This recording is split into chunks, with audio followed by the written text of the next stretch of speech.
जानी बुलेटिन का आगाज करेंगे। मुल्क भर में जारी बारिशों और बर्फबारी का तूफानी स्पेल से जिसके बायस निज़ाम जिंदगी बुरी तरह मुतासिर हो गए। आज़ाद कश्मीर, गिलगित बल्तिस्तान, खैबर पख्तूनख्वा में शदीद बर्फबारी से लोग घरों में महसूर होकर रह गए। शांगला में लैंडस्लाइडिंग से 3 बच्चे जाँ बहक हो गए, जबकि मलिका कौसार मरी में भी बर्फबारी पर रेड अलर्ट जारी किया गया है। पेशावर में बारिश से सड़कें डूब गई हैं। लाहौर समेत पंजाब के मुख्तलिफ शहरों में बारिश से नदी नालों में तुग़यानी आ गई है। बारिश के बायस कई शहर बिजली से महरूम है। कोयटा और चमन समेत बलूचिस्तान में शदीद बर्फबारी से निज़ाम जिंदगी मफलूज है। कौमी शाहराह की बंदिश से ट्रैफिक का निज़ाम दरहम बरहम है। बदतरीन ट्रैफिक जैम है। रेस्क्यू टीमों ने बर्फ में फंसे लोगों को सरकारी गेस्ट हाउस मुंतकिल कर दिया है। महकमे मौसमियात ने मजीद बारिशों और बर्फबारी की पेशगोई की है।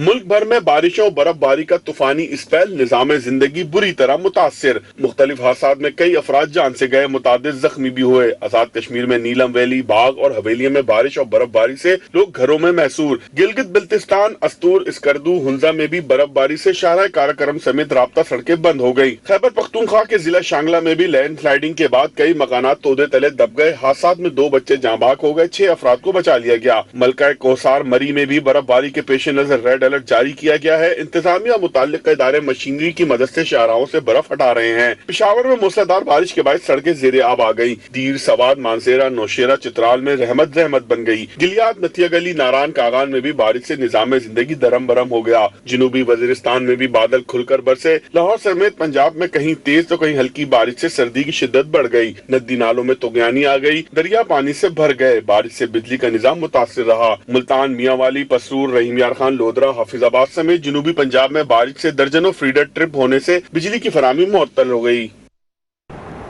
कोयटा और चमन समेत बलूचिस्तान में शदीद बर्फबारी से निज़ाम जिंदगी मफलूज। कौमी शाहराह की बंदिश के बायस ट्रैफिक का निज़ाम दरहम बरहम हो गया। गाड़ियों की तवील कतारें लग गई।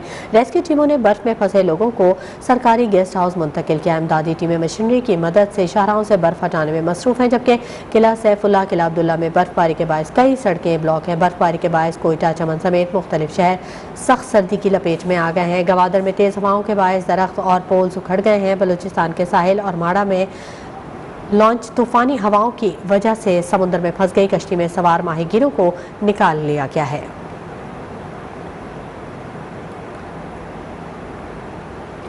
शांगला के इलाके फैजाबाद अलपुरी में लैंड स्लाइडिंग का वाक़या पेश आया। बड़े तोदे मकानात पर आ गिरे हैं, जिससे 3 अफराद जाँ बहक हो गए हैं। और पुलिस के मुताबिक खुर्शीद खान नामी शहरी का घर मलबे तले दब गया है। 4 अफराद को मलबे से निकाल लिया गया है। तशवीशनाक हालत में अस्पताल मुंतकिल किया गया है, जिनमें से 2 दम तोड़ गए हैं। पुलिस के मुताबिक 2 लापता बच्चों में से 1 की लाश निकाल ली गई है, जबकि रेस्क्यू टीमों की मदद से दूसरे बच्चे की तलाश जारी है।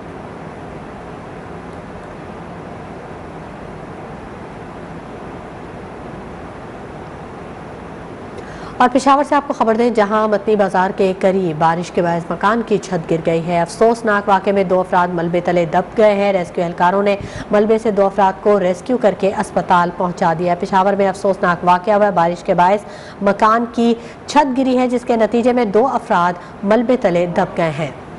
अजमत गुल हमारे नुमाइंदे हमारे साथ मौजूद हैं, उनसे मजीद तफसीलात जानेंगे। अजमत गुल, अपडेट कीजिएगा। जी बिल्कुल, ये मतनी बाजार के करीब शापारस नामी शख्स के मकान की छत गिर गई है, जिसके नतीजे में 2 अफराद दब गए हैं, जबकि रेस्क्यू टीमें भी मौके पर पहुंच चुकी है और दोनों जख्मियों को मलबे से निकाला गया है, जिसे अस्पताल मुंतकिल कर दिया गया है। और ये इलाका है मतनी, जहां पर मकान की छत गिर गई है बारिश की वजह से, जिसकी वजह से 2 अफराद जख्मी है। जी ठीक है, बहुत शुक्रिया अजमत गुल तफसीलात से आगाह करने के लिए। और अब रुख करेंगे शहर कायद का, जहां पर तूफानी हवाएं चलने से सर्दी की लहर में इजाफा हो चुका है। गर्द गुबार की वजह से शहर कायद मट्टी मट्टी हो गया। फजा में गर्द गुबार की भरमार है। गर्द आलूद और यकबसा तेज़ हवाओं ने शहर पर बसेरा कर लिया है। गर्द आलूद तेज़ हवाएं चलने के दौरान बस स्टॉप पर खड़े अफराद, मोटरसाइकिल सवार और पैदल सफ़र करने वालों को शदीद परेशानी का सामना है। महकमे मौसमियात ने तेज़ हवाओं का सिलसिला आज शाम या रात तक जारी रहने की पेशगोई की है। सर्दी की शिद्दत 4 से 5 दिन बरकरार रहेगी। पारा 8 से 9 डिग्री तक गिर सकता है। 24 घंटों में तेज हवाओं के बायस बोसीदा छतें और दीवारें गिर गई। मुख्तलिफ हादसात में 6 अफराद जान से गए। कनीस फातिमा सोसाइटी, गुलशन मेमार, शेरशाह और नॉर्थ कराची में दीवारें गिरने से 4 अफराद जाँ बहक हुए, जबकि लांडी में बिजली के तार गिरने के बायस करंट लगने से एक शख्स दम तोड़ गया। दरख्त और खंबे गिरने से तारें टूटने के बायस कई इलाके बिजली से महरूम रहे।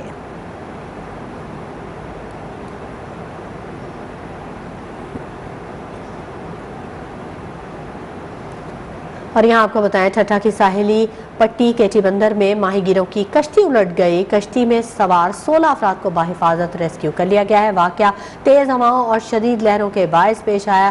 फिशर फोक फोरम ठट्ठा के मुताबिक तमाम माहीगीरों को जिंदा बचा लिया गया है। ठट्ठा की साहिली पट्टी जहां पर कश्ती उलट गई और 16 माहीगीर उस कश्ती में सवार थे, जिसके बायस वो समुंदर में जा गिरे और इन तमाम ही 16 अफराद को बाहिफाजत रेस्क्यू कर लिया गया है। ठट्ठा का ये इलाका जहां पर माहीगीरों की कश्ती तेज़ हवाओं के बायस उलट गई, लेकिन इन तमाम 16 माहीगीरों को बचा लिया गया है और बाहिफाजत इनको साहिल तक पहुँचा दिया गया है। एक और अहम खबर, मसूम के इलाके मंचकर के करीब बस और गाड़ी में हौलनाक तसादम हुआ है। 5 अफराद जाँ बहक हुए हैं इस अफसोसनाक वाक़े में, जबकि 5 अफराद जख्मी हैं। मरने वालों में 2 खवातीन और 2 बच्चे शामिल हैं। नेवीज फोर्स के मुताबिक हादसा बर्फबारी से फिसलन की वजह से पेश आया। हादसे में जख्मी अफराद को कोयटा रेफर कर दिया गया है। मसूम के इलाके मंगशर के करीब बस और गाड़ी में हौलनाक तसादम हुआ है। इस अफसोसनाक वाक़े में 5 अफराद जाँ बहक हुए हैं, जबकि 5 जख्मी हुए हैं, जिनको अस्पताल मुंतकिल कर दिया गया है। पंजाब के मुख्तलिफ शहरों में शदीद धुंध छाई रही। हद निगाह कम होने पर बंद किए गए मोटरवेज ट्रैफिक के लिए खोल दिए गए। शदीद धुंध के बायस मोटरवे M2 को लाहौर से इस्लामाबाद, बक्सर से कोट मोमिन तक बंद रखा गया। अब्दुल हकीम से पिंडी भटिया तक मोटरवे M4 भी बंद की गई। GT रोड पर भी शदीद धुंध के बायस ट्रैफिक की रवानी मुतासिर रही।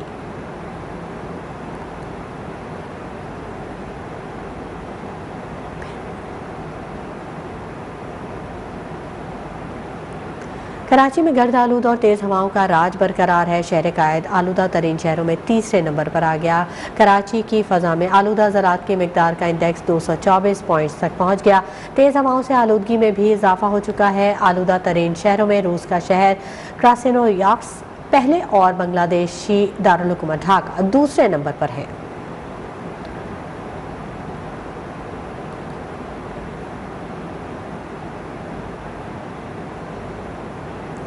बात करते हैं मरी की, जहां पर 22 सयाहों की मौत के बाद सयाह मरी का रुख नहीं कर रहे। मरी में बर्फबारी का सिलसिला जारी है, लेकिन पहले जहां मरी जाने वाली शाहराहों पर रश होता था, वहां पर मंचलों का हुजूम दिखाई देता था। अब मरी जाने वाले रास्ते सुनसान पड़े हैं। पंजाब पुलिस के मुताबिक आज सुबह से सिर्फ 79 गाड़ियाँ दाखिल हुई हैं, जबकि इस वक्त मरी में मजमूई तौर पर 1170 गाड़ियाँ मौजूद हैं। हमारे नुमाइंदे हमारे साथ मौजूद है यासिर हकीम, उनसे मज़ीद तफसीलात जानेंगे। यासिर हकीम, बताइएगा मरी में इस वक्त सयाह कितने सयाह मौजूद हैं, क्या सूरत हाल देख रहे हैं आप? देखिए, बिल्कुल मरी में बर्फबारी का सिलसिला दोबारा शुरू हो चुका है और बर्फबारी का सिलसिला शुरू होने के साथ ही स्याहों की आमद भी जो है वो मरी में दोबारा शुरू हो चुकी है। इस वक्त भी हम मौजूद हैं मरी जाने वाले रास्ते पर फुरगना टूल प्लाजा के पास। ज़िले इंतजामिया और रावलपिंडी पुलिस ने मरी में स्याहों की आमद के पेश नज़र और सानिया मरी के बाद बाकायदा तौर पर एक प्लान तरतीब दिया है, जिसके मुताबिक 8000 गाड़ियों को सिर्फ मरी में दाखिले की इजाज़त दी गई है। ट्रैफिक पुलिस की जानिब से ये बताया गया है कि मरी में दाखिल होने के लिए मैकेनिकली और फिजिकली फिट गाड़ियों के साथ साथ ऐसे स्याहों को दाखिले की इजाज़त दी जा रही है जिनके पास ड्राइविंग का लाइसेंस मौजूद है और मरी में शदीद मौसमी हालात के मुताबिक उन्होंने इंतजाम कर रखे हैं। जबकि गाड़ियों को यहाँ से जाने के लिए बाकायदा तौर पर चेक किया जा रहा है और यहाँ पर गाड़ियों की बाकायदा एंट्री भी की जा रही है। अब तक आज सुबह से मरी में दाखिल होने वाली गाड़ियों की जो तादाद है वो 219 बताई जा रही है, जबकि अब तक मरी में वापस आने वाले स्याहों की जो तादाद है वो तकरीबन 50 के करीब गाड़ियां जो है वो बताई गई हैं। ट्रैफिक पुलिस और ज़िले इंतजामिया की जानिब से बताया गया कि गुज़िश्ता रात chief secretary Punjab, commissioner Rawalpindi और DC रावलपिंडी पुलिस हुकाम के साथ बाकायदा तौर पर मरी गए और वहां पर जाकर इन तमाम तर इंतजामात का जायजा लिया। बर्फ हटाने के लिए बहुत शुक्रिया यासिर हकीम तमाम तफसीलात से आगाह करने के लिए। खबरों के सिलसिले को आगे बढ़ाएंगे और बात करेंगे कोरोना वायरस की। तो मुल्क भर में कोरोना आज 11 अफराद की जिंदगियां निगल चुका है। कोरोना केसेस की शरह 11.10% तक पहुंच गई है। एनसीओसी के मुताबिक आज मुल्क भर में 6540 कोरोना का शिकार हुए, जिसमें से बेशतर मरीज ओमिक्रॉन से मुतासिर हैं। इस्लामाबाद में खतरनाक सूरत हाल है। सेक्टर 6 की 24 गलियां सील करने का फैसला किया गया है, जबकि लाहौर में भी कोरोना बेकाबू है। शरह 12.93% हो गई है। पेशावर में भी कोरोना ने पंजे गाड़ लिए हैं। शरह 16% से तजावुज़ कर गई है। अस्पतालों में अलर्ट जारी कर दिया गया है। मुल्क में कोरोना केसेस की तादाद 13,60,019 हो गई। 29,077 मरीज कोरोना से अब तक इंतकाल कर चुके हैं।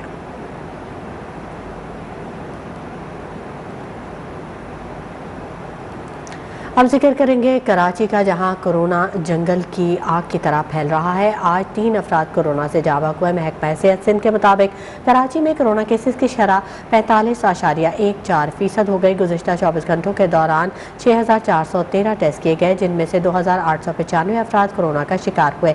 महकमा सेहत सिंध के मुताबिक आज ओमिक्रॉन के 21 केसेस रिपोर्ट हुए हैं। कराची में ओमिक्रॉन के मरीजों की तादाद 500 से तजावुज़ कर गई है।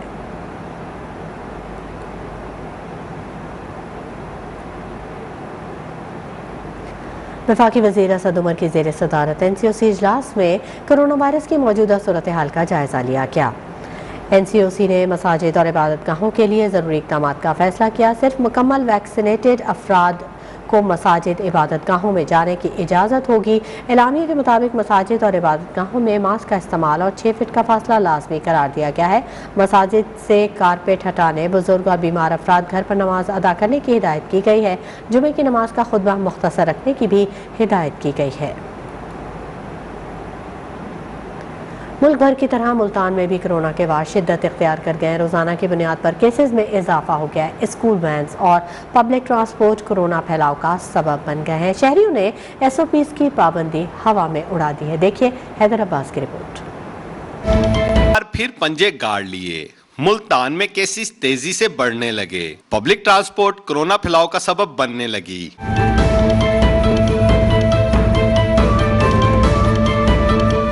स्कूल वैन्स में तुलबा का रश, समाजी फासले को नजरअंदाज कर दिया गया। पब्लिक ट्रांसपोर्ट में भी SOPs की खुल्लम खुल्ला खिलाफ वर्जियां जारी हैं।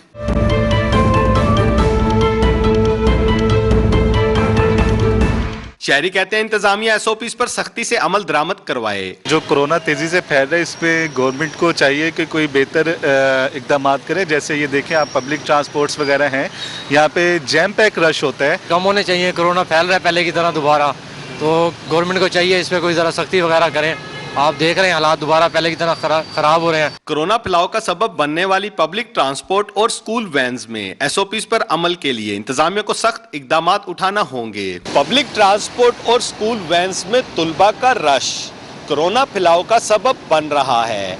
इस हवाले से इंतजामिया को पब्लिक ट्रांसपोर्ट और स्कूल वैन में समाजी फासले का ख्याल रखते हुए SOPs पर अमल दरामद करवाना होगा। कैमरामैन रिजवान खान के साथ Haider Abbas, news 1 Multan. Corona virus दुनिया भर में मजीद 9,055 अफराद की जिंदगियां निकल गया। 24 घंटों में 36.5 लाख नए केसेस भी आ गए। बीजिंग में कोरोना पाबंदियां आयद होने पर अमेरिका ने चीन के लिए 44 फ्लाइट्स रोक दी। आयरलैंड ने तमाम कोरोना पाबंदियां हटा दी। बांग्लादेश में वायरस के फैलाव के बायस स्कूल बंद कर दिए गए। कोरोना वायरस के बाद दुनिया भर में मजीद 9,055 अफराद हलाक हो गए। 24 घंटों में 36.5 लाख नए केसेस आ गए। अमेरिका में 2,777 अफराद हलाक और 7,80,000 नए केसेस आ गए। भारत फिर कोरोना का दूसरा बड़ा मरकज बन गया। 24 घंटों में 490 अफराद हलाक और 3,33,000 नए केसेस रिपोर्ट हुए। बीजिंग में कोरोना पाबंदियां आयद होने पर अमेरिका ने चीन के लिए 44 फ्लाइट्स रोक दी। बांग्लादेश में वायरस के फैलाव के बायस तमाम स्कूल और कॉलेजेस 6 फरवरी तक बंद कर दिए गए हैं। आयरलैंड ने तमाम कोरोना पाबंदियां हटा दी। खबरों के सिलसिले को आगे बढ़ाते हैं। यूरोपीय ममालिक के लिए PIA परवाजों की बहाली का मामला फिर लटक गया। यूरोपीय एयर सेफ्टी एजेंसी ने PIA को यूरोपीय ममालिक में फ्लाइट ऑपरेशन की इजाज़त देने से इनकार कर दिया। आयासा का कहना है कि अका ऑडिट के बावजूद PCAA का थर्ड पार्टी ऑडिट कराया जाएगा, जिसके बाद ही फ्लाइट ऑपरेशन के हवाले से हतमी फैसला किया जाएगा। आयासा ने PIA इंतजामिया के मरासले का जवाब दे दिया।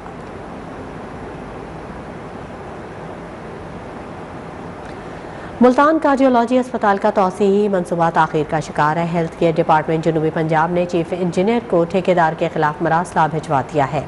मरासले में कहा गया है कि ठेकेदार मंसूबे पर जानबूझकर ताख़ीरी हरबे इस्तेमाल कर रहा है। इसको मजीद रकम जारी नहीं की जाए और जो अदायगी की गई है उसे वापस लेकर माँ बच्चे के अस्पताल पर मुख्तस की जाए ताकि मंसूबे को जल्द अज जल्द मुकम्मल करके मरीजों के लिए फ़ाल किया जा सके। उधर उकाड़ा में नामालूम मुल्जिमान ने स्कूल जाने वाली 2 बच्चियां और एक बच्चा अगवा कर लिया। बच्चों की उम्रें 13 से 14 साल के दरमियान है। राबिया मुबर्रा और नबील नवी जमात के प्री क्लासेस लेते थे। बच्चे के वालिद की दरख्वास्त पर वाक़े का मुकदमा दर्ज कर लिया गया है। पुलिस ने MA जिना रोड पर वाक़े स्कूल के मालिक से तफ्तीश का आगाज़ कर दिया है।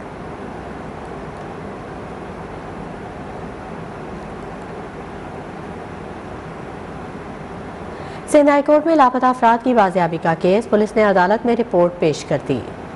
पुलिस रिपोर्ट के मुताबिक व्हाट्सएप कॉल ट्रेस नहीं हो सकती। जस्टिस मोहम्मद इकबाल खलोड़ो का कहना है कि व्हाट्सएप कॉल किसी न किसी फ़ोन नंबर से की जाती होगी। तफ्तीशी अफसर ने अदालत को बताया कि मस्कत का फ़ोन नंबर सिर्फ व्हाट्सएप पर मौजूद है, सिम बंद है। अदालत ने FIA से मदद लेने का हुक्म देते हुए 8 फरवरी को पेशरफ्त रिपोर्ट तलब कर ली। Welcome back. खबरों के सिलसिले को आगे बढ़ाते हैं। साबिक चीफ जज गिलगित बल्दिस्तान राना शमीम पर आयद फर्द जुर्म की चार्जशीट जारी कर दी गई। चार्जशीट के मुताबिक राना शमीम ने बयान हल्फी के जरिए ज़ेर इल्तवा केस पर असरअंदाज होने की कोशिश की। राना शमीम ने दस्तावेज लीक किया और अदलिया को स्कैंडलाइज करने की कोशिश की। नोटराइज डॉक्यूमेंट मीडिया के हाथ लगा और सहाफ़ी तक पहुँचा। आपने सहाफ़ी को न सिर्फ बयान हल्फी की तस्दीक की बल्कि शाया करने से भी नहीं रोका। राना शमीम के बकौल बयान हल्फी खुफिया था तो लीक होने पर कोई कार्रवाई नहीं की। राना शमीम ने अपने कंडक्ट से अदलिया की तस्दीक की और अदालत में ज़ेरे इल्तवा मामले पर असरअंदाज होने की कोशिश की।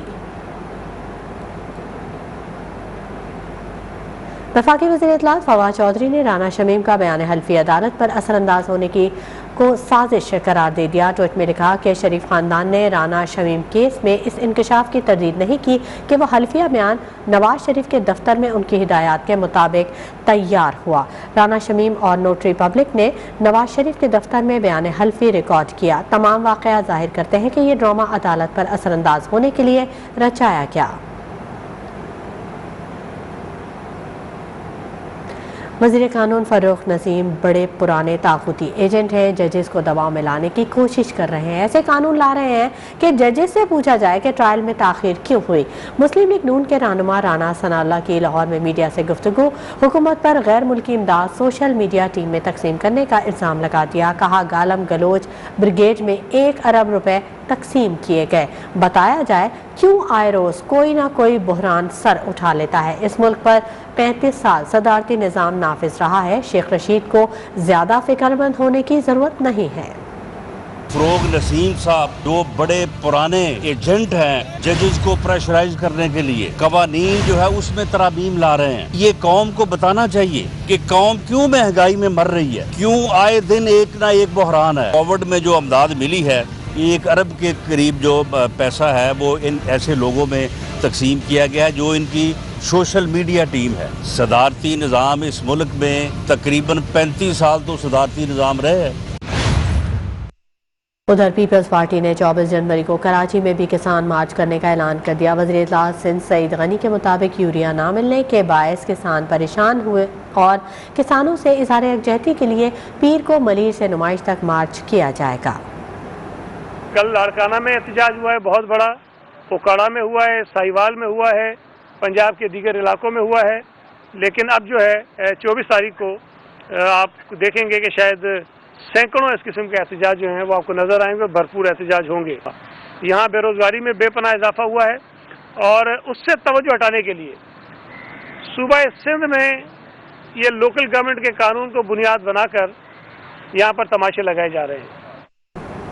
सिंध को मिलने वाले 12,000 अरब रुपए कहाँ गए? सिंध में सारे काम वफाकी हुकूमत कर रही है। वज़ीर बहरी उमूर अली जैदी ने सिंध सरकार पर चढ़ाई कर दी। 18वीं तरमीम से इन्होंने फेडरल गवर्नमेंट से बहुत सारे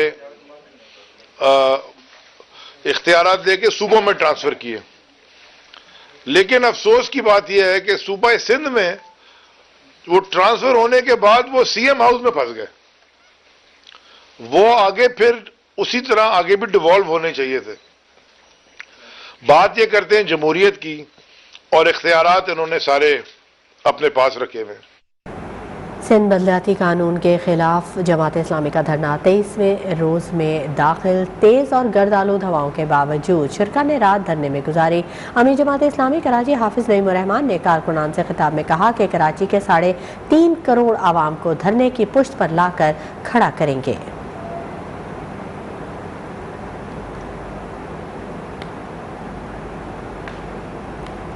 सुप्रीम कोर्ट के हुक्म पर कराची में नस्ला टावर के इन्हदाम की कार्रवाई जारी है। 27 नवंबर को इमारत गिराने का काम शुरू किया गया था। हमारे नुमाइंदे यासिर सलीम से बात करेंगे जो इस वक्त वहां पर मौजूद है। यासिर, अपडेट कीजिएगा। सुप्रीम कोर्ट के हुक्म पर कराची में नस्ला टावर के इन्हदाम की कार्रवाई जारी है। 27 नवंबर को इमारत गिराने का काम शुरू किया गया था। हुकाम के मुताबिक पार्किंग के 2 फ्लोर्स और बेसमेंट 1 हफ्ते में मुकम्मल तौर पर गिरा दी जाएगी। यासिर सलीम वहां पर मौजूद हैं, उनसे मजीद जानेंगे। यासिर सलीम, अपडेट कीजिएगा। आज बिल्कुल सुप्रीम कोर्ट के अहकाम के तहत नस्ला टावर को मिसमार करने का काम जो है वो जारी है। 27 नवंबर से इस बिल्डिंग को गिराने का काम जो है वो शुरू किया गया था। आप जैसे कि हमारे पस मंजर में देख सकते हैं कि अब इस बिल्डिंग के जो 2 पार्किंग फ्लोर्स है और जो बेसमेंट है, यानी 3 फ्लोर जो हैं वो रह गए हैं। यहाँ पे हमारी जो ठेकेदार हैं उनसे बात हुई तो उनका यही कहना है कि मज़ीद 5 से 6 दिन यानी तकरीबन 1 हफ्ते के अंदर जो है वो इस पूरी बिल्डिंग को जो है वो मिसमार कर दिया जाएगा। आप देख सकते हैं कि बड़ी तादाद में यहाँ पे मजदूर हैं जो काम कर रहे हैं। इसके टॉप फ्लोर पे जो है 2 एक्सकेवेटर्स जो हैं वो लगे हुए हैं जो कि गन मशीन्स भी कहलाती हैं, और यहाँ पे जो है वो बड़ी तेज़ी से काम जो है वो जारी है। वो सड़क जो कि तारिक रोड और खालिद बिन वलीद रोड को जाती है उसको जो है वो यहाँ पे अभी ब्लॉक किया गया है। यहाँ पे जो रिहायशी थे नस्ला टावर के, उनका जो पेमेंट्स का मसला है वो अभी तक हल नहीं हुआ है, और उस हवाले से उनका यही कहना है कि हमें हमारे घर के पैसे जो हैं वो दिलाए जाए। आज कराची में मौसम जो है वो काफ़ी गर्द आलूद है, तो नस्ला टावर में जो बिल्डिंग को गिराने का काम जारी है, तो तकरीबन 680 डिग्री का जितना भी सराउंडिंग है वहाँ पे मौसम जो है। बहुत शुक्रिया यासिर सलीम तफसीली अपडेट करने के लिए। खबरों के सिलसिले को आगे बढ़ाते हैं। अमरीकी कमीशन बराए आलमी मजहबी आज़ादी ने भारतीय रियासती दहशतगर्दी का भांडा फोड़ दिया। मकबूजा कश्मीर के इंसानी हुकूक के ज़ेर हिरासत कारकुन खुर्रम परवेज़ और भारतीय सहाफ़ी सिद्दीक कपान को रियासती ताकतों के हाथों ज़ेर उताब आने वाले अफराद की फहरिस्त में शामिल कर लिया। आलमी सतह पर मारूफ इंसानी हुकूक कारकुन खुर्रम परवेज़ को नवंबर 2021 में भारतीय फ़ौज ने हिरासत में लिया था। कमीशन के मुताबिक खुर्रम परवेज़ को कानूनी जंग लड़ने की इजाज़त भी नहीं दी जा रही है। केरला से ताल्लुक़ रखने वाले मुस्लिम सहाफ़ी सिद्दीक कपान अक्टूबर 2020 से जेल में बंद है। उन्हें दलित लड़की से ज़्यादती का मामला बेनकाब करने पर गिरफ्तार किया गया था।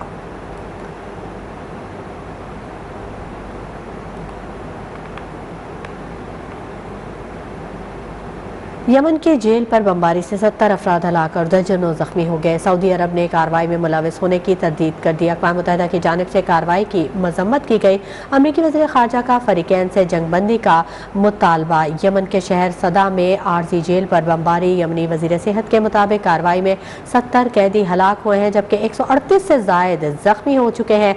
अरब मीडिया के मुताबिक ये इलाका हौसी बागियों के ज़ेर असर है। सऊदी अरब ने कार्रवाई में इत्तेहादी अफवाज के मुलविस होने की तरदीद की है। तर्जमान का कहना था कि रेड क्रॉस से मुआहदे के तहत सादा का इलाका हमारे हदफ पर नहीं। यमनी पोर्ट सिटी हुदैदा में एक टेलीकम्युनिकेशन मरकज पर हमले में 3 बच्चे जाँ भाग हो गए। हमले से इलाके में इंटरनेट सर्विस भी मुअत्तल हो गई। इंसानी हुकूक और अफगान हुकूमती उमूर पर तालिबान और यूरोपीय ममालिक के दरमियान मुज़ाकरात कल होंगे। नॉर्वे के वज़ीर ख़ारजा के मुताबिक ओस्लो में होने वाले मुज़ाकरात 3 दिन जारी रहेंगे जिसमें अफगान अवाम की इमदाद समेत दीगर अहम उमूर ज़ेर गौर आएंगे। दूसरी जानिब अमरीकी कांग्रेस के 13 अरकान ने अफगानिस्तान की मदद के लिए सदर जो बाइडन को ख़त लिख दिया है। ख़त में मुतनब्बे किया गया है कि अफगान अवाम की मदद ना की गई तो अफगानिस्तान एक बार फिर हमारे दुश्मनों का महफूज ठिकाना बन सकता है।